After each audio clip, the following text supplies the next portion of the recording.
It's boarding time once again. Terminal 3 sa Cebu Pacific Airport. So, nung New Year, Bangkok, Thailand. Ngayon naman sa Tokyo, Japan naman po ang punta natin. Salamat sa invitasyon na aking sister Marian. Invite niya ako sa Jewelry Expo. Nag-volunteer kasi ako maging model. So, eto, so sinama niya ako. So, ito na, immigration na kami. Kita-kits, Tokyo. Mwah.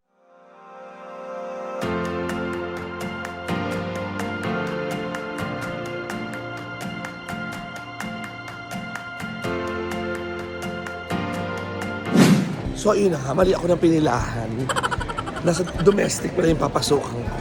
Dito pa pala sa Duro International. Chismis. Ayun nga, nakita ko na immigration. Kaya nagtaka ko, pinilahan ko. Parang wala ako nakita immigration. Papasok na ako at ang haba ng pila. Alam niyo na. So take 2, kita-kits sa Tokyo, Japan. Mwah. Fairness. 1C.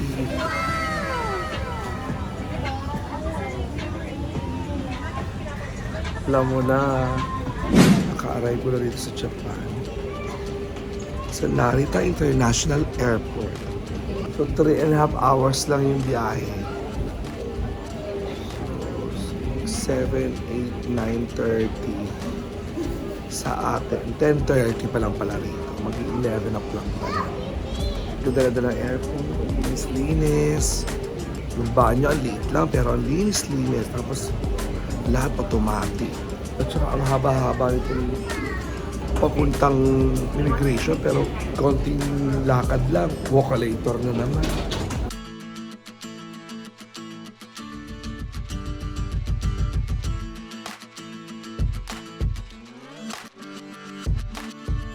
Welcome to Japan. Japan. Sagot sa kahirapan. So mga labas sa immigration, kailangan ko daw mag-rent ng wifi kasi nga gagamitin namin ng aking kumaring Marian para doon sa, pag nag-live kami doon sa Jewelry Expo.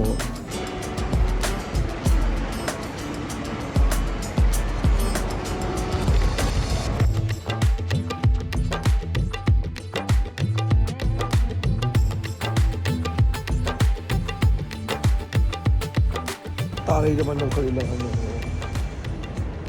smoking area.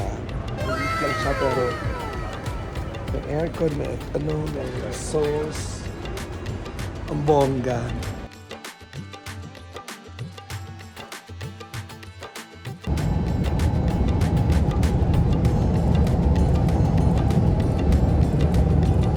Yan, nasa taxi na ako. Going to our hotel. 29,000 yan ang bayad sa taxi. Medyo takay. Mas mura pag pag bullet train. Kaya lang may palipat-lipat pa. Baka maligaw ako dahil mapunta ako sa isang lugar, di ba? Bongga ng taxi nila, may pa-TV. Tsaka marunong na mag-English yung mga driver.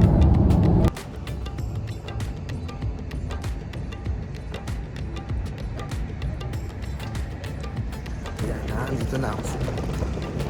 Hotel namin Daiwa Roynet Hotel sa Arisake. Baka may iba-ibang branch to.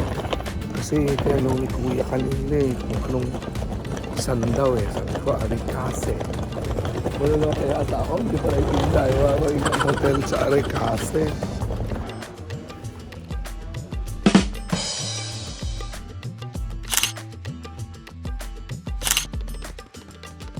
Itong event na pinuntahan namin dito ang 35th International Jewelry Tokyo. Kinukuha lang namin yung aming badge. Oh, it's here! Oh, ay baligtad. Ayan. Oh, VIP badge. Yan po ang aking Sister Marian, a jewel in the palace.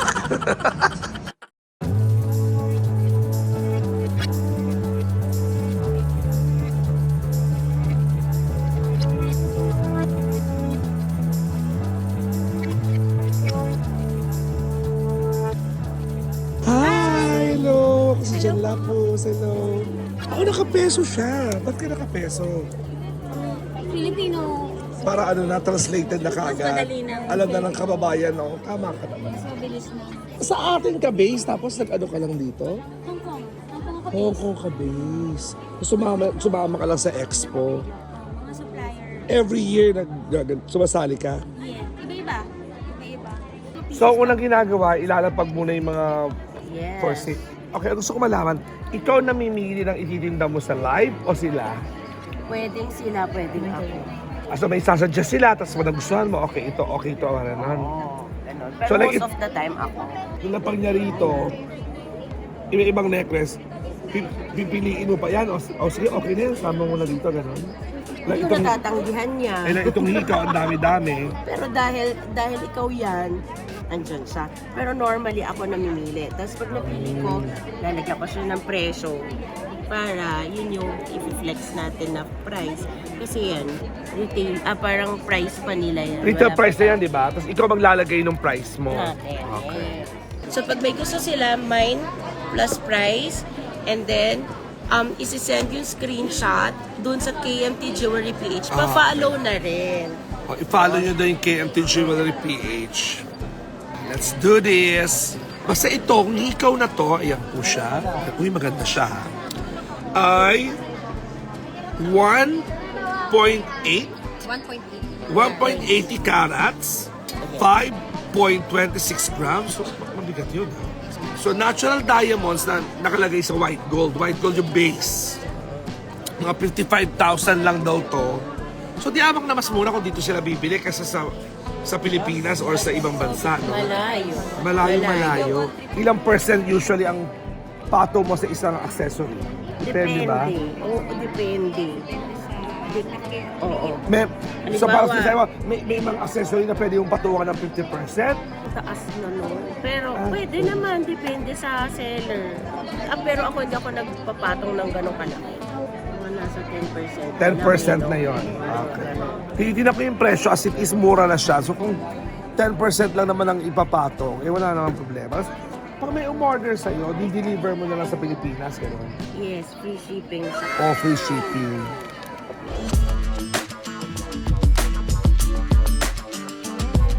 Nakarilang food court nila, tsaka may mga international cuisine. May nadaanan akong parang may Chinese.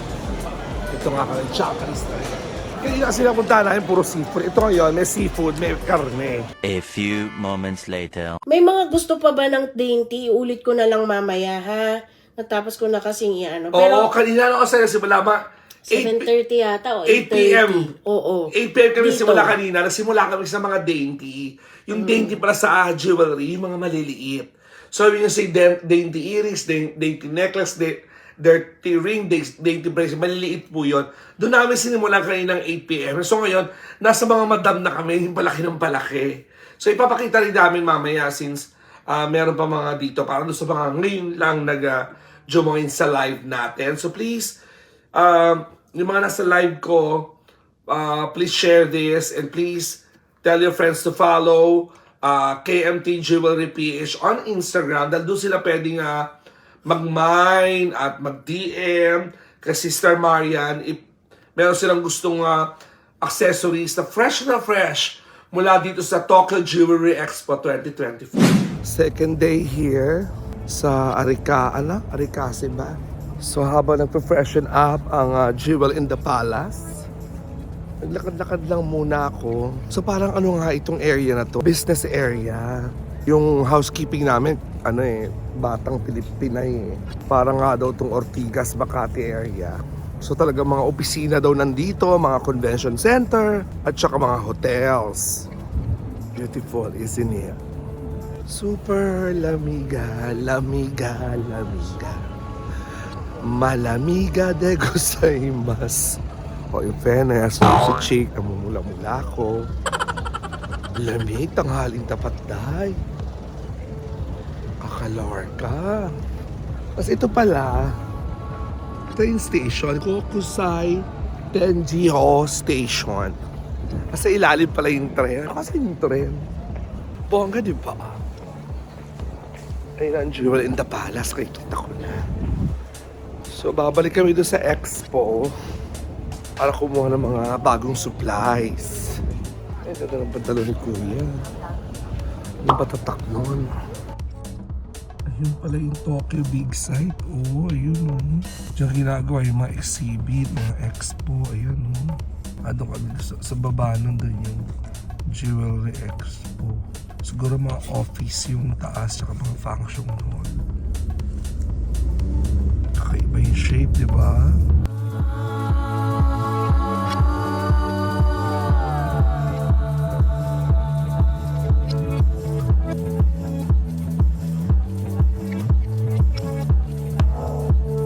Beautiful, isn't it?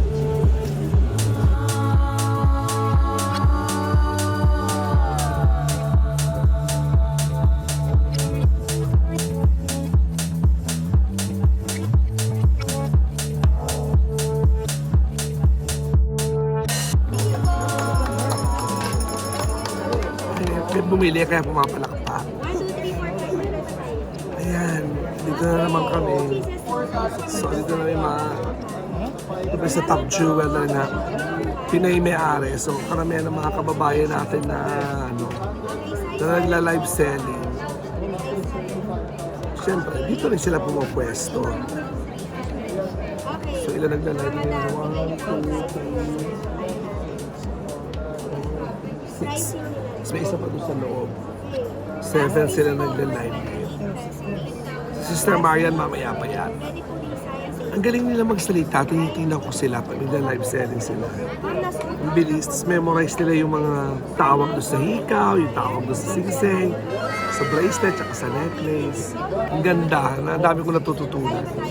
May mga iba, nito ko lang nalaman. Mabilis sila nakakabenta kasi by ano sila, by quantity. Parang happy na sila sa 500, 1,000 to 5,000 pesos na tubo. Ang bilis yung lahat ng inaangat nila, yung soul, mga ganun kaagad. Napalita pa na naman kami ng Jewelry in the Palace. Bumalik kami doon sa Ariake Garden Mall. Sa 5th floor ito, magkaklaseng restaurants. Japanese ulit na pili namin today. Ano naman to ngayon? Karne-karne. May tawag kayo. Anong tawag? Karne-karne? Yakiniku pala tawag to. Kaya daw wala ng traffic.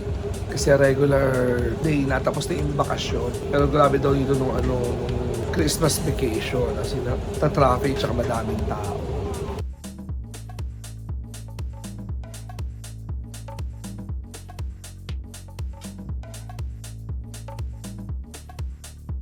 Ito lang ako sa park, muni-muni.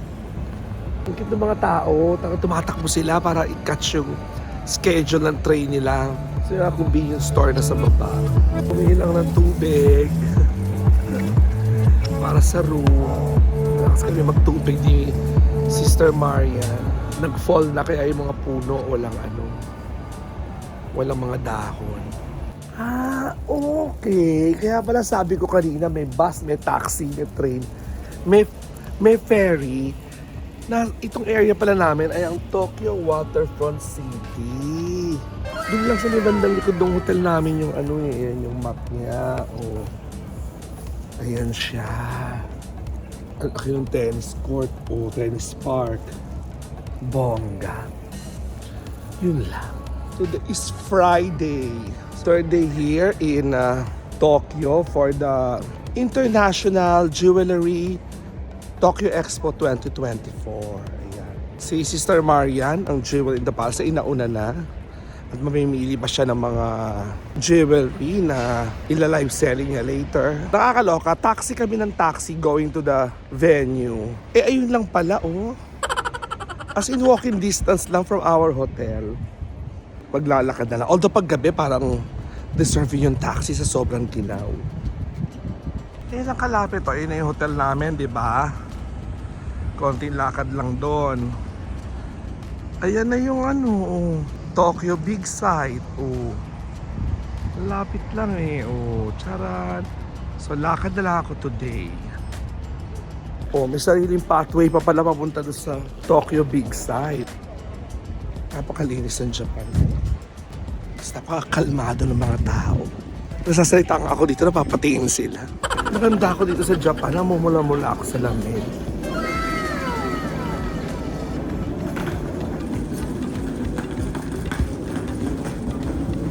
Oh, di ba? Ang taray nung smoking area. Oh, garden. Sorry.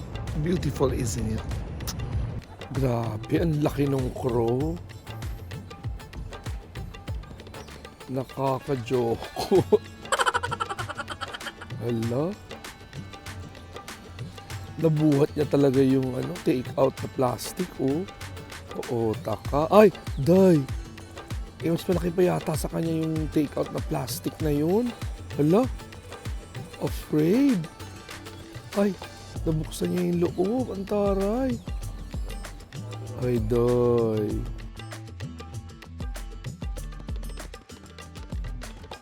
Third day here at the 35th International Jewelry Tokyo.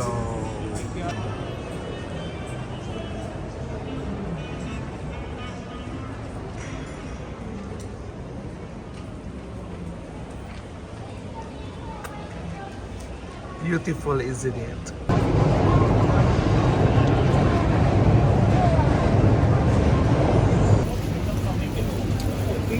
Para siyang maliit na eskinita.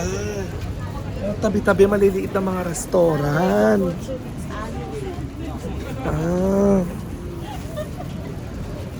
Yun pala ibig sabihin nun, alleyway siya talaga.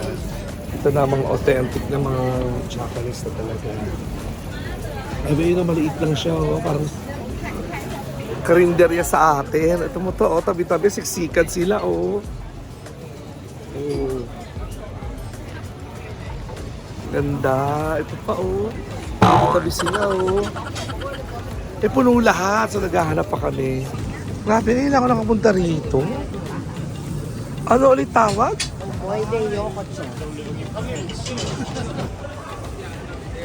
Ayan, dyan tayo. May sashimi din. Yan, kasama ko ngayon si Iki. Dito na siya nagtatrabaho. Tagas na ka sa atin? Cagayan Valley po. Cagayan Valley.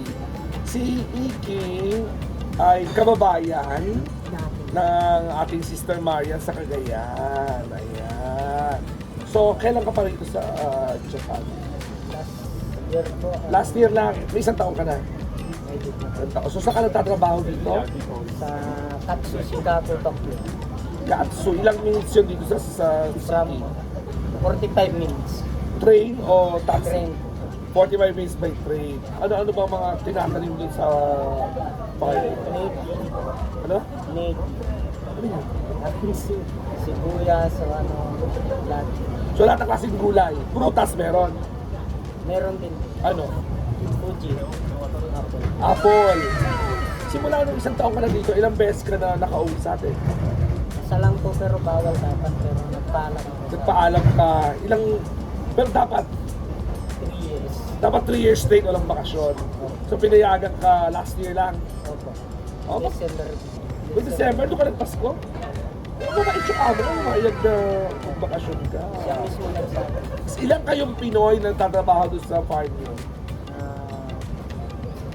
Bali, 4 po. Apat, the rest, mga hapon na daw. Mga gwapo nga daw yung mga kasama yung farmer. Sabi ko, bakit hindi mo sinama rito? O ayan, batiin mo yung pamilya mo sa Cagayan dito sa vlog ko. Hello, mga Desilos family. Lorenzo family. Yan. So, mag-ingat ka rito, enjoy ka. At saka ginagawa ka pa na homesick ka. Natawagan mo lang yung misis mo at yung mga anak mo. Gano'n. Misis siya ka inom. Nag-ibo ka. Parang ginagawa namin ngayon. Oo. Sabay cheers. Walang tequila, so nagsake na lang. Kasi sila beer sila. Ako hindi ko kaya talaga yung lasa ng beer. Yung fairness sa sake, ano Pero naman? mild.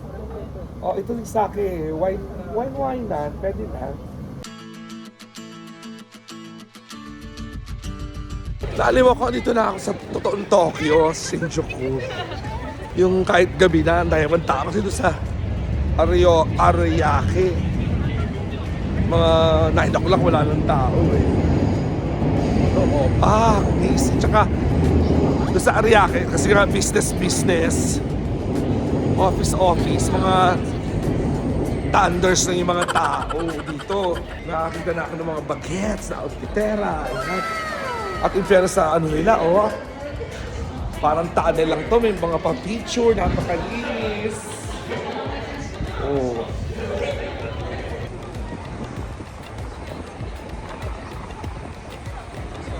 Ayun na pala yung Don Quixote,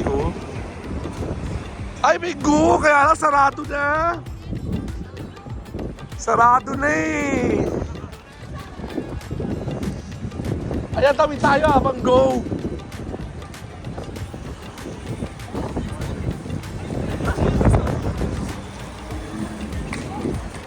Ayan na! Dito ako nagpunta dati.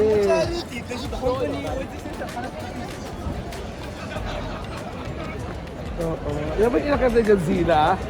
Oo, yun nga, may Godzilla, Doon siya umakit sa building na yan eh. Hotel pala yun. So yun na nga. So paano nag-i-snow? Supposed to be itong Lake Kawaguchi ko. Parang siya yung pinakamalapit na view kay Mount Fuji. O basta dapat kita namin si Mount Fuji dyan. May snow. So paano? Wala si Mount Fuji. Ayan siya World Heritage si Fujisan. Parang yun yung view. Dyan siya dapat Manila. May hotel doon sa may bundok na yun na square na. Kita mo yung view ng Mount Fuji talaga, Itong area ng Lake Kawaguchi, parang old town siya, Kita mo yung mga lumang bahay. So ngayon ko lang nalaman, ito pala mga payo na ganito, yung mga transparent. Di ba alam natin galing to sa Japan, ang gusto rito sa Pilipinas. Yes po. Para pala siya talaga sa snow. Yun lang, hindi namin nakita si Mount Fuji over there. Bumili lang ako ng magnet.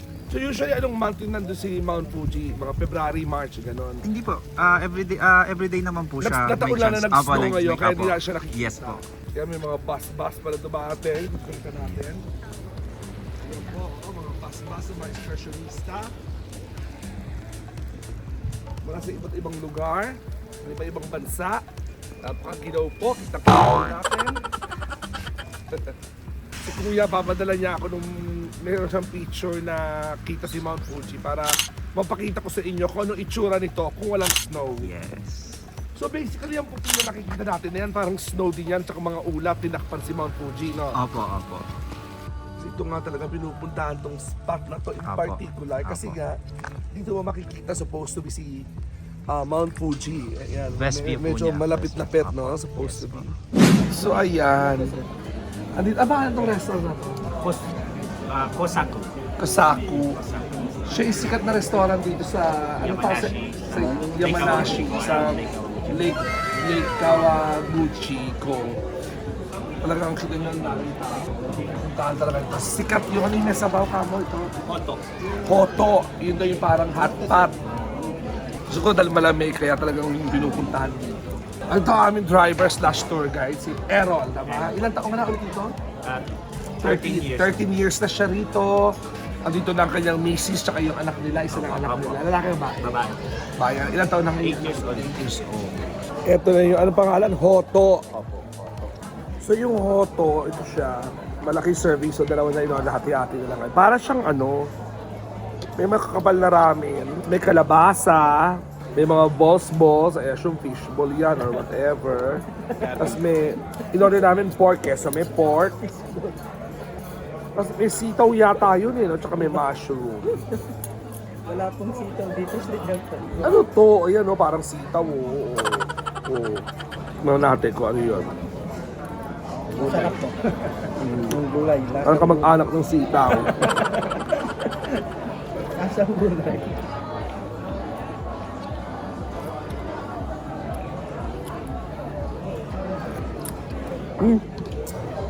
Mabanggitin mo yung number mo para sa mga kababayan natin na gustong mag-tour within Tokyo. Kunin niyo siya yung service van niya. Parang guide niyo na rin siya. Alam niya kung saan kayo dadalhin. Magsabi lang kayo kung ano gusto niyo. Dadalhin niya kayo. Meron po akong page, ELF Private Tour. Yun po, pwede niyo po check sa Facebook para gusto niyo mag-inquire po kayo. Thank you po. Hoto like it. Hoto.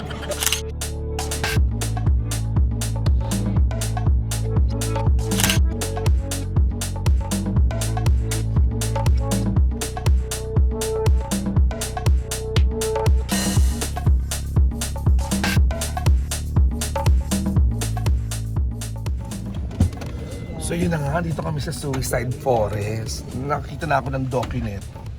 Ito mga kasama ko, gustong pumunta. Ako hindi ko bet.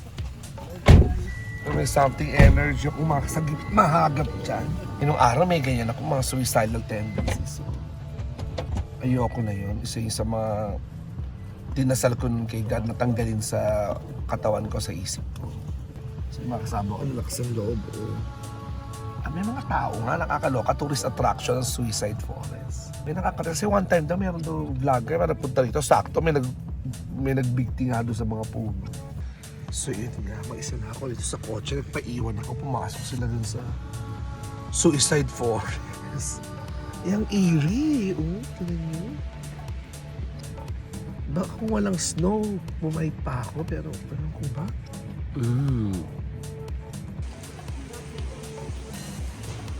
So, nasan tayo ngayon? Nasa Oshino Hakay po tayo ngayon. 8 clear ponds around Mount Fuji. Yun ang exact translation ng Hoshino Hakay. Clear ponds. Meaning 8 clear pans. Opo. Yung Hakay po is 8 Ponds. ponds. Yung 8 Oshino ponds. po is the area.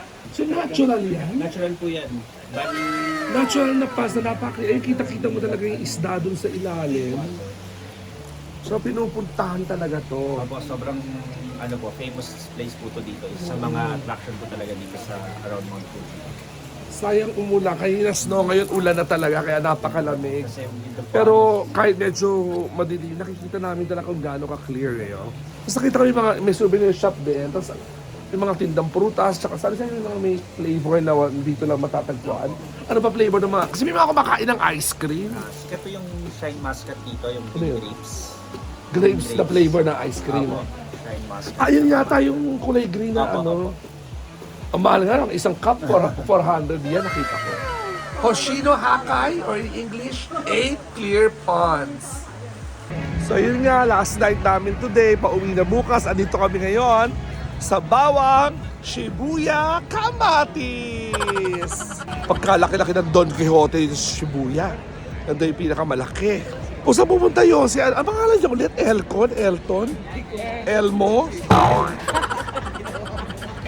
Dinner tayo, ang daming tao, puno lahat, nakakaloka. Eto. Sis, eto. Sa 7th floor daw. Tomorrow. Sinaran ako ng restaurant, so bumili na ako sa 7-Eleven. Dito ko na lang kinakain sa lobby. Ayaw ko papasok. Masarap po nang ulit sa 7-Eleven nila. See you later, Manila. So, ayun na nga. Dito na kami sa service, pabalik na Narita Airport. At salamat kay Iking sa pagtulong sa aming mga bagahe. At naman ang airport, ahatid niya kami. Thank you, Iking.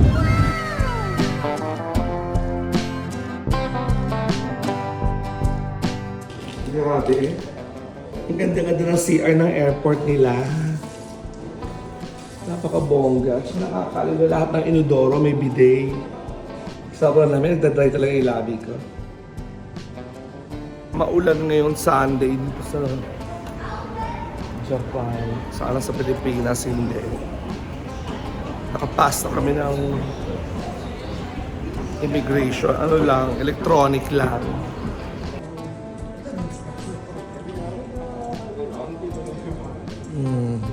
Wala ka ba ng mga bobor sa airport na ganitong may mga pa-painting na ganyan? Ang ganda-ganda, may exhibit sa loob ng airport.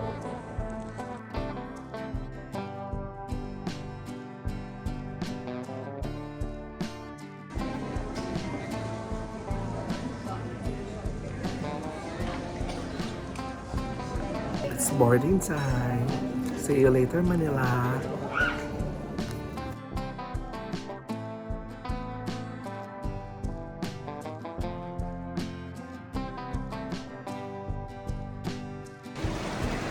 In fairness, may mga paagalan pala yung airport natin eh. May mga pa-exhibit na din. May jeep na ako nakita dun.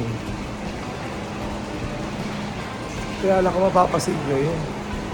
Ang haba. Pero walang vocalator. So kawawa yung mga mga senior. Ito pala, may vocalator. Hindi gumagana. Ba't ba hindi gumagana?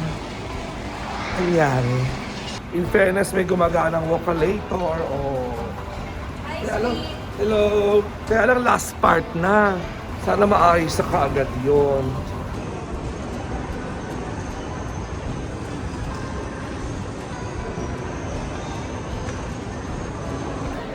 Ang cute lang talaga sa akin. Talaga may sumasalubong talaga. Ang bongga. Masaya. Come back, Manila! Gusto mo ba yon? Aba, i-share mo na ito. And don't forget to like and subscribe to Correct Ka Dyan TV.